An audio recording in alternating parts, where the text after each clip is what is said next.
98% of dudes rapping, they ain't nice as me. 98% ain't lived the same type of life as me. The judge gave me life and then they sent me where the life is be. That level 4 with depth and vice, the type of stuff they like to see. Two choices, fight or flee. I refuse to die a chump. I never been a mark, but damn, it's scary when that riot jump. I seen dudes cry, get punked, or some sexually brutalized. Knew a dude who lost his life and he was only doing 5 year-long racial fights when homie all you do is ride. Lonely days and nights up in a hole causing suicide. From the moment you arrive, you see the Mexican mafia, AB skinheads with big giant swastikas, pro-black philosophers, the BGF, the Kumi, and Muslims who will murk you from the nation to the Sunni. That MS was loony, quick to ride up on they rival. Even Christians went to church, hide knives up in their Bible. Political and tribal, the Crips and Damus, the Long Beach, the Hubs and the Dubs and the Grooves, the IE, the Bakersfield, the Dago Pyrus, the hustlers quick to roll, the gangsters don't move. Whatever clique you choose, you better stick to your rules. I done seen cats get hit and the force will lift them off their shoes. The gun tower got the power, they will kill you if you move. The gun tower got the power, they will kill you if you move. Say what's cracking, YouTube? It's your boy 16 to life, and I'm back like I'm on a parole violation. You're down! Before we get started, you already know what it is, man. I need you to hit that like button. I need you to hit subscribe and hit that notification bell.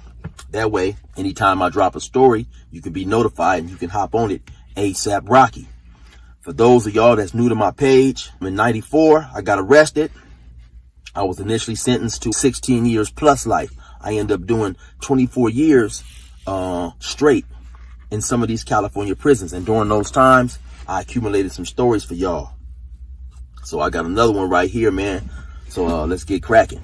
Now, this story starts and takes place in Riverside County.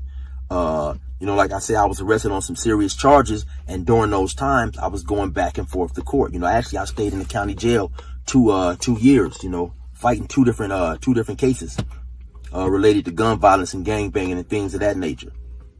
And so when you're fighting serious charges like that, you definitely want to be diligent when you go into court. You don't want to rush things. And so, you know, you want to make sure your lawyers get all this enough, you know, get all the right information and what's called discovery. Discovery is what the DA has to turn over to your lawyer when it pertains to your case. Everything, evidence, you know, witnesses, things of that nature. So, you know, it's a long process. You might go to court in January.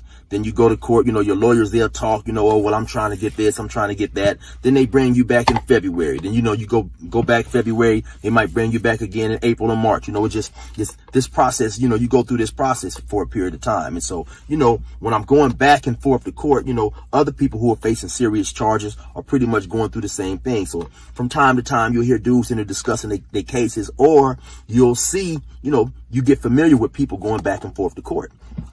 Now, during this time, and I got familiar with some dudes out there, with some bloods out there. And even though they was in Riverside County, they was from LA County gangs. And one dude was actually from San Diego. Now, the dude who was actually from San Diego, we gonna call him Murder Mitch.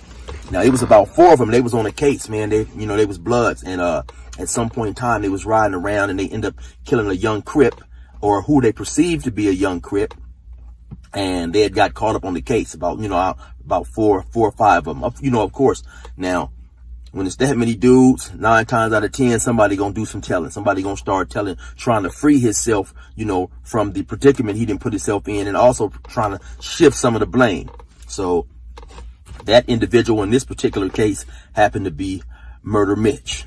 You know, so yeah, they were saying Murder Mitch is his crime. He was saying that he was telling, you know, now. So I had later on down the line in this story, I had a cellie by the name of T. Now, so when T was going to court, now when you're in Riverside County, you know, the county jail is like pods. It might be A pod, B pod, and C pod, you know, and then the control booth is in the middle. He's like in a glass encasement in a little smaller pod, and he can look around outside to each bigger pod and where they have the inmates housed. So outside of the small little pod, there's a little area where when you come out, he can open the door and let you out, and it's a small little area, like a little rotunda that goes around, and you can go to each pod or whatever. You know, he controls the gate from that little small little cubicle thing that he's sitting in. So now when it's time to go to court, he'll open the door. They'll have, a bunch of sheriffs come up there, and they'll start shackling and handcuffing people and taking them to court. So how that works is when you come out, they put a chain around your waist right here. And then they handcuff you. They handcuff your chains. They handcuff your hands and chains to that chain around your waist, so you have limited movement. And then also they put shackles on your feet. So now, when they were coming back from court, like I was telling you, my friend who happened to be my cellie later on in Salinas, he happened to see one of the crimees, one of the blood dudes, spit in Murder Mitch's face, called Murder Mitch a snitch, on the elevator. When you come out and go to court, they take you downstairs, they put you in the elevator, and you go into a holding case, a holding cell. Then, they end up taking you downstairs again through another tunnel and stuff, and take you to court. Anyway, but that's neither here nor there for this story. But on the way back from trial, or court, one of the crimees, one of the blood dudes, had spit in Murder Mitch's face and actually did accuse him of being a snitch. So, fast forward, now I end up getting convicted in 96. I end up getting convicted and going to the reception center. The reception center is basically where you're received. They're going to assess you and see if, see what penitentiary and what custody level you need to go to according to your charges and things of that nature. So now, while I'm in, Tehachapi was the reception center back then in 96. While I'm in Tehachapi, there was another one of the dudes who was on that case. He was another blood. Now, I never forget, we was in the same building. We had went to chow one day. We had came back from chow. The COs had searched his cell. They had, he was upset basically the way they had left his cell. I think his mother had passed away. He had told me, and he had some pictures. They had just threw the pictures around and didn't leave his cell in a way that it was like before they searched it. They have a bad problem of doing that, coming in there, just knocking stuff over, looking through things, disrespecting your cell. So for whatever reason, he was extremely upset. Now, he was so while we was supposed to go lock up, he was refusing to lock up. He was hollering, "Hey, your blood, that's on my mama blood. I ain't locking up blood. Y'all gotta come, fix my cell or call the sergeant." Now, the dude in the tower is telling him, lock up. So he's adamant, what I'm saying? He's putting on extras, and he's righteously upset about, however they disrespected his cell. So I'm in the cell because everybody had to lock up. We had came back from chow. So now at some point in time, they called the other officers on the floor. I guess from other buildings, because he's irate and upset, to get him to lock up. So when they come in the building, he like, "Yeah, blood, I ain't locking up. That's on my mama blood." So he started walking toward him. Now, when he started walking to him, the dude in the tower, they got guns. He had a Mini 14. He cocked it. "Lay down, get down." And so when he cocked the gun, I'm thinking they supposed to kill the dude. But yeah, the dude laid down.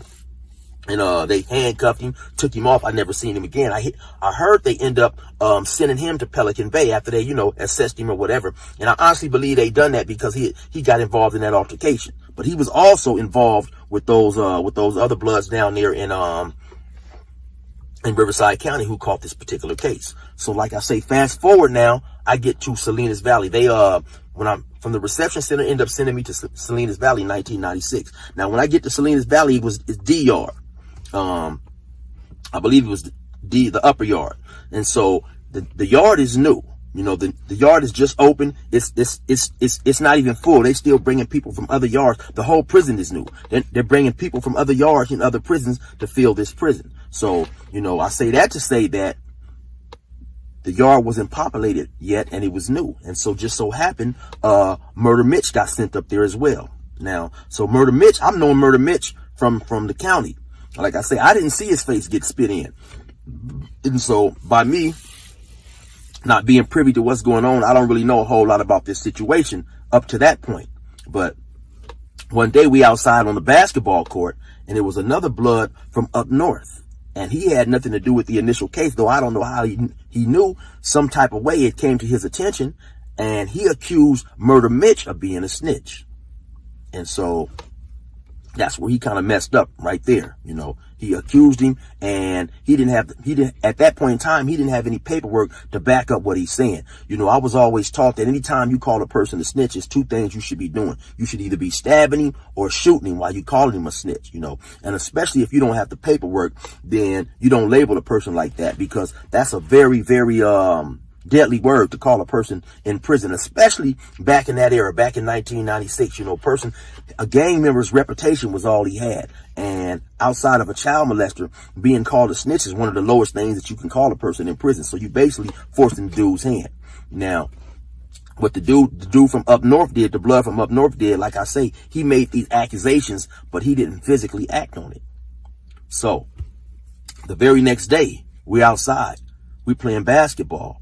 We out there playing basketball. The dude up north who called Murder Mitch a snitch, we all playing basketball. Now he goes up for a layup. Now Murder Mitch is standing right there on the side of the basketball court. He's not playing, you know. And like I say, that was another bad mistake of Trail. Now you didn't label this dude, you know, one of the worst things you can call a person. And now you're playing, you know, you're playing basketball like you just didn't, you know, disrespect that dude. And I guess in his mind, he was a snitch and he's weak. But now, you know, some dudes may go against the grain, they may tell, but that don't necessarily mean they still not fit to fight and do what they fit to do or whatever. Or, you know, if they forced into a corner. So, like I said, we on the basketball court, we playing basketball. At some point in time, I can't remember if the dude from up north went up for a layup or if he jumped up in the air to grab a rebound. But whenever he did that and wasn't paying attention, Murder Mitch came from the sideline. Boom, boom, boom. Stabbed him right here in the forehead. But now when he stabbed him, it was a pen. He had a pen. I don't know if it was like one of those gray pens. Seeing if I had some. No. Trying to see if I had something to kind of resemble what he had. But it was one of those gray, fat plastic pens. Now, I don't know if it was a nail or nothing in it or something in it, or I don't know if it was just a plain pen. But whatever it was, when he stabbed him, it popped. You could hear it pop. So now when he stabbed, it don't do much damage. He hit him in the temple. Now when he stabbed him, the dude had a little size on him. The dude from up north who would accuse Murder Mitch of being a snitch. He probably was about maybe 5'10", 5'11", maybe 190, 200. He had some nice size on him. Murder Mitch was about 5'8", 155, 160. You know, he wasn't a real big dude. So the dude from up north, they turn around, boom, pop, boom, beat. They go to squabbing. They squabbing right there on the yard. By this time, Murder Mitch has either dropped the knife or the pen or threw it. So they getting it on. Bing, bing, bing, bing. You know, they squabbing. So now initially when dudes see Murder Mitch come off the sideline and hit dude in the head, of course, people give him some feet. Because back then, you know, they had the tower, the guards in the tower had mini 14s and they will not hesitate to shoot it. And then the cold thing about it is sometimes, you know, the fight might be right here and you have a person 30 or 40 away sitting at a table playing dominoes or cards and one of those dudes gets shot, you know. So that mini 14 was, you know, was definitely serious. So when the altercation started, you know, of course, everybody give him a few feet. Everybody start gathering, getting out the way, not gathering, backing up, you know, clearing space. So at some point in time, the police, they see this incident. So they run over there. Yard down, yard down. You know, they put the yard down. Of course, the dudes are still squabbing. You know, nobody never gets down when they holler yard down, because if you get down, that leaves you exposed if the dude you fighting wants to kick you in the face, stab you or whatever. So, you know, it's a rule that most people have. I'm not fit to get down. They fit to have to come and mace me, do what they do, hit me with the billy clubs or whatever. So they come over there, you know, they start swinging the billy clubs with the mace and they get control of the situation. They handcuffed them dudes and they walk them off, you know, took them to the hole. I never seen either one anymore. But the point of the matter is this right here. The dude from up north who called Murder Mitch a snitch, he messed up because at the time he didn't have the paperwork to back up what he was saying. I don't know, like I say, how it came to his attention, but somehow it came to his attention and he took it upon himself to go address Murder Mitch.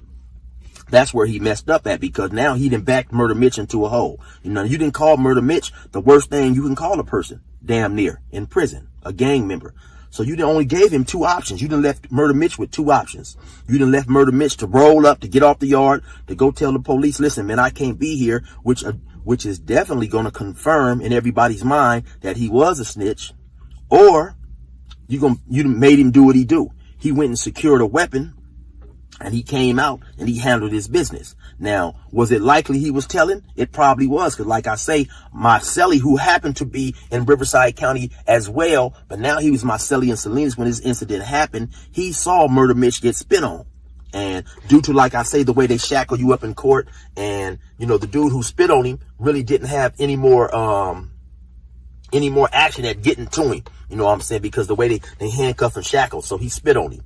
At the time, you know, according to him, Murder Mitch didn't deny the accusation or whatever. You know, they end up going to trial. I believe they end up all taking a deal. It was, like I say, it was a bunch of them, like 3 or 4 of them, 5 of them maybe, you know, who was all involved. They all end up taking deals, not life sentences, but they all took about 18, 22 years somewhere up in here. I think actually different dudes took different time, but none of them end up getting any life. But none of them end up getting a life sentence, excuse me. But like I say, he had basically forced Murder Mitch's hand, you know. So when you call a person a snitch in prison, that's an extremely deadly word, man. 9 times out of 10, it's going to be some extreme violence when you make that accusation about a person. You know, it may have been lucky for the dude from up north who called Murder Mitch a snitch that the yard was just now opening. You know, the prison was new, and maybe Murder Mitch didn't have better access to a better weapon, because if he did, it may have turned out even worse than it had turned out for the dude from up north. So, you know, you definitely got to be aware that in prison, man, when you make certain accusations and you call dudes certain things,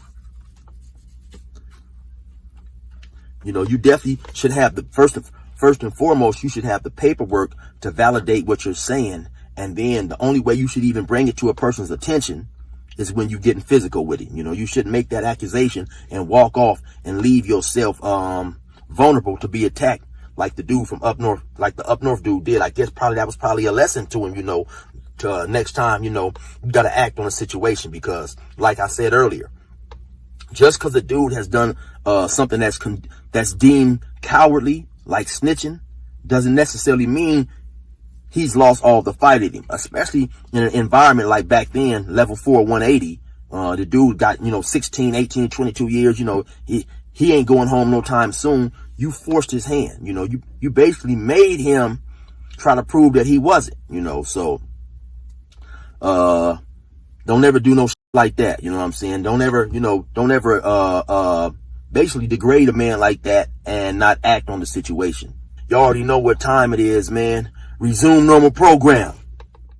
I ain't never told y'all, and I ain't never testify. Thugged it on the main line, I never went to S&Y.